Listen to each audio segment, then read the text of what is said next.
Theaters can go ahead and bring back intermissions. It's okay. Yeah, I think I would We'll be. take an intermission, sure. I had no problem. Again, that Hateful Eight, that intermission was delightful. It had an overture and it had an intermission. I think it's delightful. The overture is fine. I'm fine with like movie trailers and specific commercials. Did you watch the absurdly long version of Hateful Eight Yeah. on Netflix?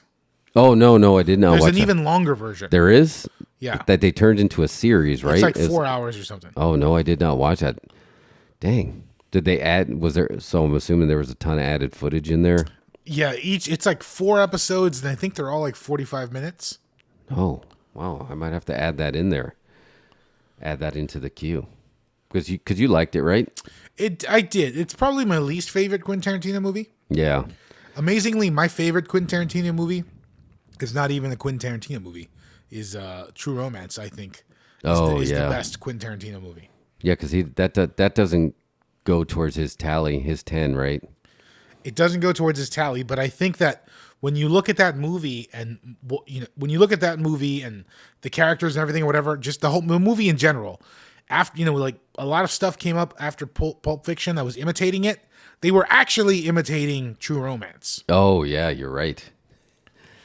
And I think that that's like an alternate dimension kind of a movie where it's like, can you imagine if Quentin Tarantino's career had gone a different way and he didn't become a writer-director, but just a writer. And you have these movies he's written that were done by different directors and became awesome. Because he's done a couple like I just know. True Romance, awesome. From Dusk Till Dawn. Oh yeah, that one counts, right? From Dusk Till Dawn. And this one, even though he has major heat with it, I still think it's born out of a Quentin Tarantino script, and it made it weird, was Natural Born Killers. Oh, yeah. Yeah, he has a lot of heat, right? Didn't he get his name pulled off of there? He wanted zero credit for the screenplay. Wow, yeah. I think he just gets a story by credit. And I understand. I mean, he's passionate about his film, so if he sees something that he wouldn't have done, I can see him going in that direction. But I am surprised he chose that. Mike says it starts with an intermission and becomes a 2-day live event called Theater Mania. But the heat I had with Hateful Eight, and it was I enjoyed the movie, but the heat I had around Hateful Eight, I should say, was knowing that he's only going to make 10 films. I wanted that one. I feel like he did a back-to-back Westerns because we just came off of Django Unchained. And then we had another Western. And I was like, and you're the one that called it later, but I was like, that would have been his slot for a horror movie. I think he's definitely missing a horror movie in his filmography. And especially if he had something to do with From Dusk Till Dawn. I mean, I guess you can count that as a half. You know, if it doesn't count as a 10. But you called it in Once Upon a Time in Hollywood when they're on Spawn Ranch and they're all standing there like zombies. That had such a horror movie vibe. I think hopefully for his last movie, he does something just fuck all crazy. Whether it's a horror movie. I was excited that he was talking about doing Star Trek. I was like, that's the way you go out. Finally make your sellout commercial piece now on the way out and just make a friggin' Star Trek. That would have been great. Yeah. And he's still keeping it, and he's in no rush, he said, either.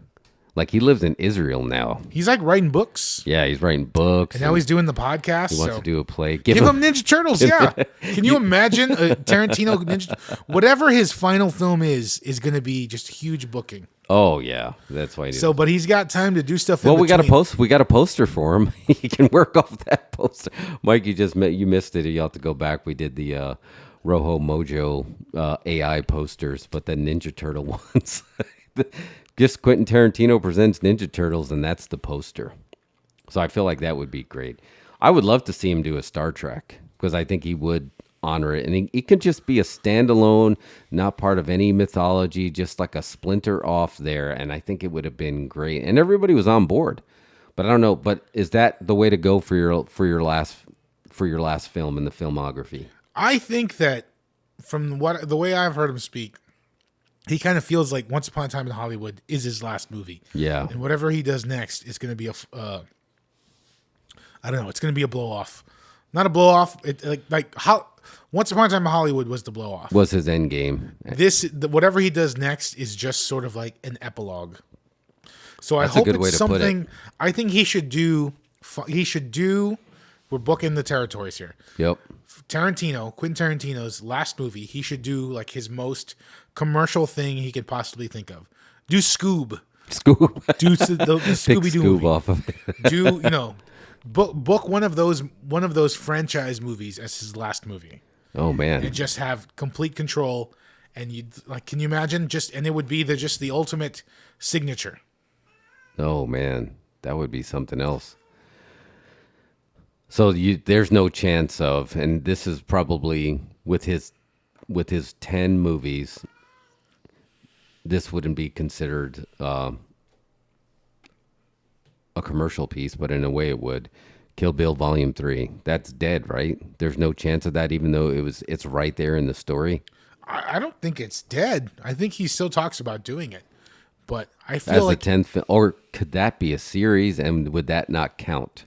Like if it's not a film, if it's a 6-episode event like Obi-Wan Kenobi, Kill Bill Volume 3 through 6, and he just does 4 films or something, or 4 little mini episodes, I would take that, and that would be great, and that wouldn't be him going back on his word. Mike says Pulp Fiction too. I think that'd be a good one as well.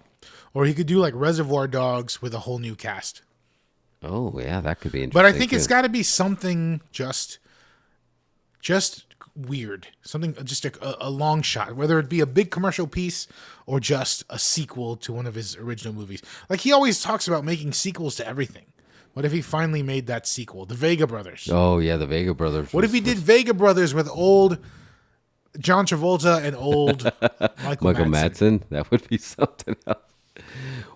Could he do an anthology and he has all these epilogues to all these movies in there? So you have a mini Pulp Fiction sequel with the Vega Brothers. You have a mini Kill Bill Volume 3. Could he do it Creepshow style and have an anthology as his last I think that film? would be awesome. Maybe he could bring in some guest directors too. Yeah.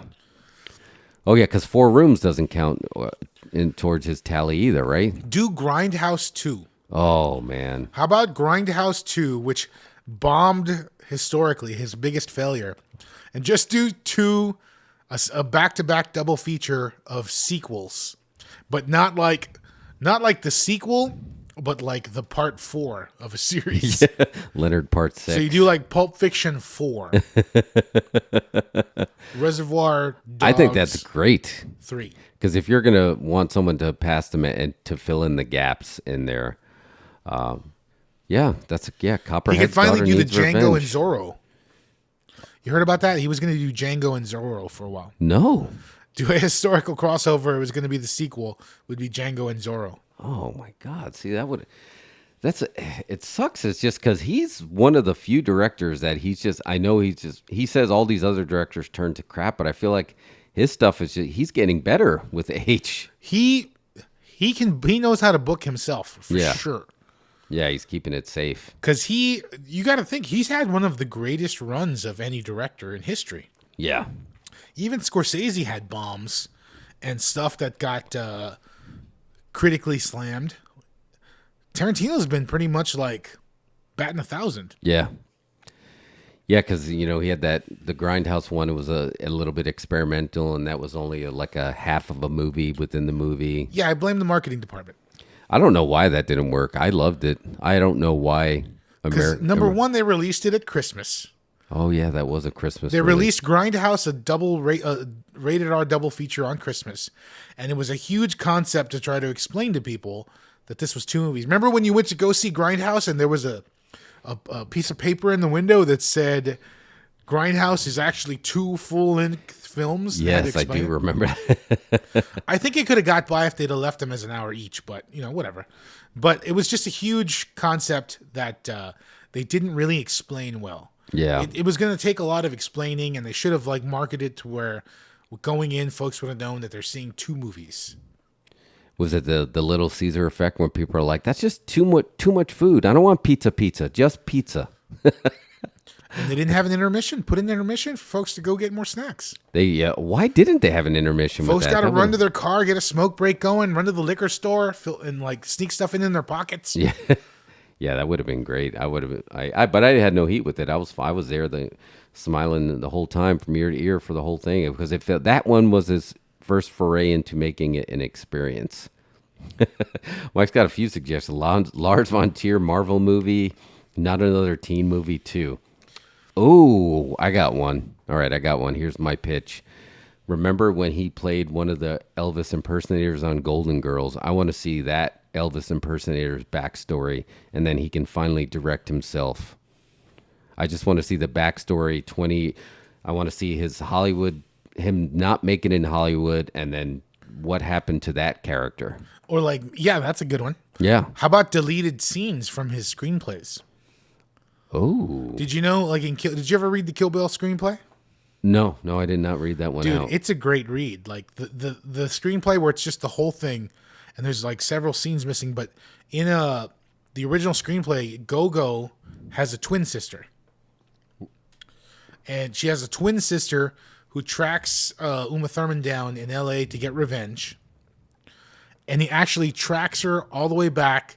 She ends up back at Jimmy's house. What? From Pulp Fiction. She ends up back at Jimmy's house, but this time Bonnie's there instead of Jimmy. What? And remember, Bonnie's a nurse. Yeah. So she fights Gogo Yubari's sister to the point where she gets injured. They end up back at Jimmy's house, and we meet Bonnie for the first time, and she helps Uma Thurman get patched up. Oh, man. You got to read the screenplay. You love it. Great. That sounds great. Yeah, just make that. Because he's the only one that he's a director that has his own universe, and that universe has a universe within it, right? He says that these are the characters that are real in the universe, and these are the films that they watch within that universe. Like he has two universes in his universe. He was multiverse before multiverse was multiverse, which I think was great. So yeah, I would love Tarantino could easily be in Eastwood and do that, but I think he's going to stick to his guns, and I think it's 10 and done.